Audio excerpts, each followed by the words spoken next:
Canada lynx, a species rarely seen in the wild, are disappearing from forests in our state. In fact, scientists estimate there are only 50 left in the Cascades. Yeah, so this morning we are taking you on a journey into the mountains alongside researchers who are working to save the species. Fox 13's Matthew Smith and photojournalist Mike McCarty joined the team for an inside look at their efforts.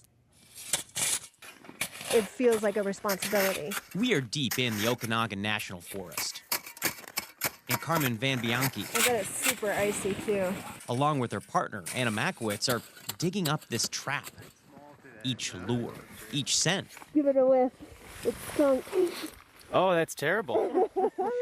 Gross to us, yet perfect for attracting Canada lynx. Nearby signs warn people that efforts are underway.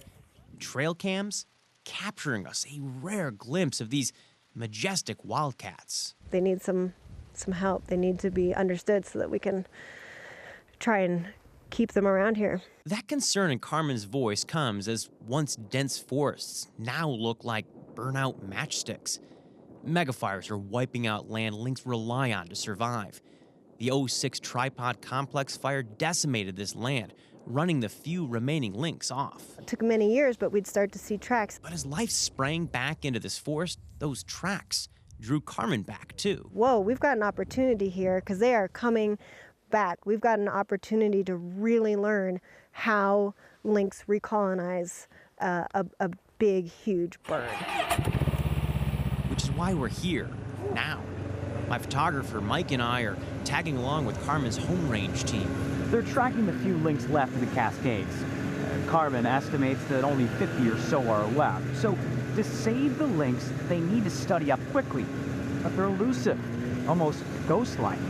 Finding them is hard on a good day. Traps need to cover a huge area. Hence, the snowmobiles. You gotta check the traps constantly because if you trap one, you want to collar it quickly and then let it go. We slow down after the team stops. Carmen pulls us to the side, warning us they've trapped something, so we need to mask up. We'll do a COVID protocol with the We ditch the cameras only for a second, then slowly approach. Calmly, we get a view, trying not to rattle what's inside. To our surprise, it's no lynx. That's a bobcat.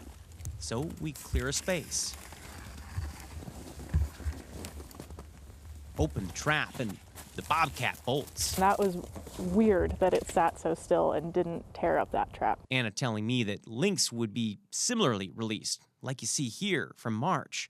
But first, they have to be collared. We've collared 3 so far, but I got to say, we know there's 4 because we saw a kitten. In fact, we find 2 sets of lynx tracks. One, likely that kitten. We even see some fresh urine.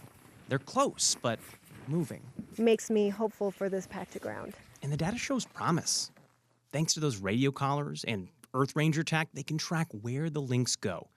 This is all movement on one day, April 3rd, near Winthrop. Researchers funded by the Paul G. Allen Family Foundation can then compare that to real-world locations to gain an understanding of what type of land they're utilizing. It could all just go again, and that's the danger. And it all matters. Soon, to avoid the next mega fire, they'll need a management plan. And that'll likely create fire breaks, basically burning the land, but strategically, while leaving space that the lynx rely on. Anything we can do to slow the spread of these mega fires and bring some fire resiliency back to this land is going to be a benefit for lynx, because right now we're crossing our fingers every summer and saying, ooh, I hope it doesn't take another giant chunk out this summer. I'm not satisfied with that option of just crossing fingers. For now, we're packing up. The lynx kept us at bay, but as you can hear in Carmen's voice, to save this species, there's more work to be done. And it feels urgent as well. In the Cascades, Matthew Smith, Fox 13 News.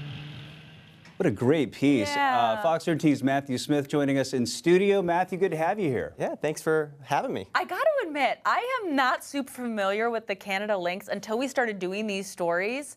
So talk about your experience being out there. What was it like to hang out with these researchers? It's just crazy to think about something that's so limited. Less than 50 or roughly 50 in the wild, and you're kind of, it's like a cat and mouse game, right? You're trying to chase them, and you realize, you know, we didn't see a lynx that day. We we got up close and personal with a bobcat, but you realize they put so much time and energy just for that slight percentage chance to find these. You realize there has to be a real passion there. And talk about that passion, though. Why are they just so dedicated to saving this one animal? Well, I think there's a connection. Carmen, who you heard from in that piece, she started her work on lynx, and she lives in that Methow Valley area. So when she saw wildfires, she's looking off the distance and she's worried about this. But on a broader scale, you have this biodiversity crisis. And we talk about this stuff on the news a lot.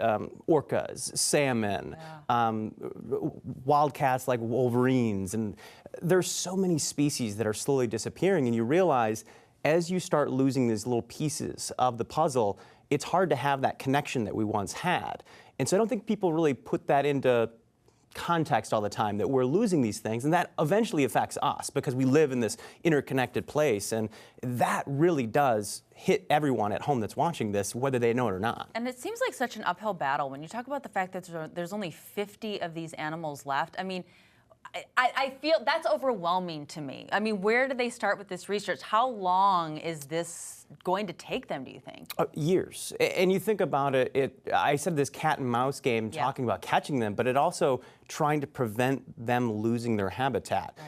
Fire is a good thing, and I think we sometimes forget that. Wildfire is natural, but these mega fires that they're talking about in this piece that wipes out so much area, that's not natural. And we're going to be digging into that in another piece down the line, where for years and years as a country, we tried to suppress fire to the point where all of a sudden these forests became this tinderbox, and then rather than these small fires, everything burns at once, and that's when you lose the habitat for an animal like the lynx.